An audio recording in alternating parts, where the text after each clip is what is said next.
Now, most Philadelphians will tell you that they hate the Dallas Cowboys, and it is a deep DNA level hate. But maybe, just maybe, that hatred comes from a place of shared roots, a type of brotherly hate. Because I'm here to tell you that the Dallas Cowboys, their name, their nickname, their iconography, would not exist without the city of Philadelphia.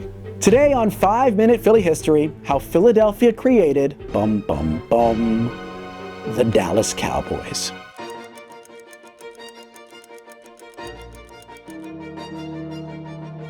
Let us start with the city itself, Dallas, Texas, established in 1841.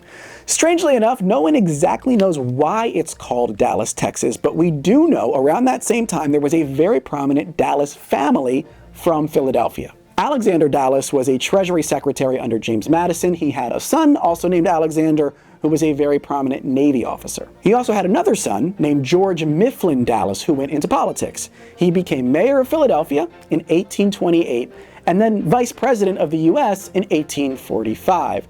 George Mifflin Dallas was also, and this is important, in favor of annexing Texas, which means he was a prominent and popular figure among some Texans.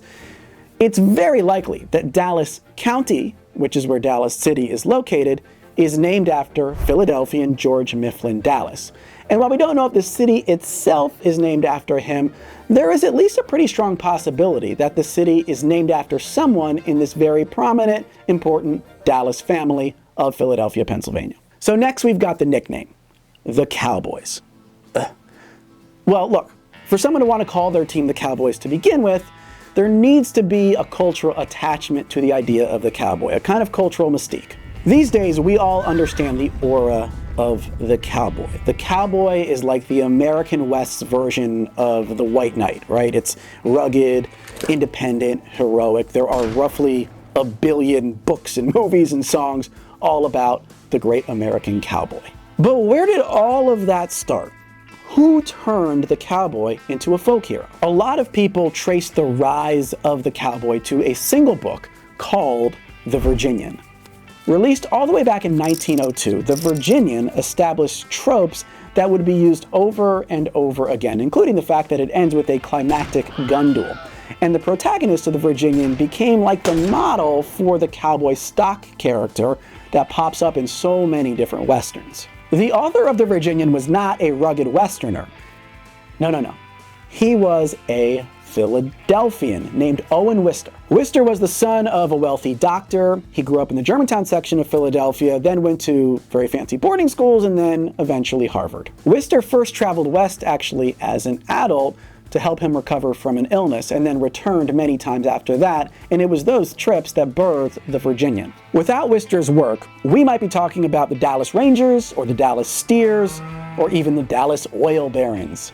But we're talking about the Dallas Cowboys. And there is a Philadelphian lurking behind that nickname. And it's not just the Cowboys nickname that has Philadelphia roots. It is the entire look. Now this is the Cowboys mascot.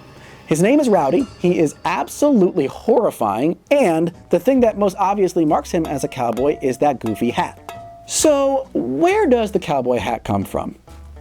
Do I even need to say it at this point? Philadelphia. Just like Owen Wister, John B. Stetson traveled west as a young man. And he didn't come back with a book idea. He did, however, come back with a product idea. Stetson noticed that the hats many folks wore on the frontier didn't really stand up to the elements. So he returned to Philadelphia in 1865, opened up a business, and released the Boss of the Plains, which is widely seen as the first modern cowboy hat. And for many, many, many decades after that, the name Stetson was synonymous with cowboy headgear. The Stetson Company stayed in Philadelphia for over 100 years, and at one point, its factory in Kensington was the single largest hat factory in the world. So yes, the Dallas Cowboys like to call themselves America's team, but truly they owe their entire essence to America's first real city, Philadelphia, Pennsylvania. And honestly, America, we apologize.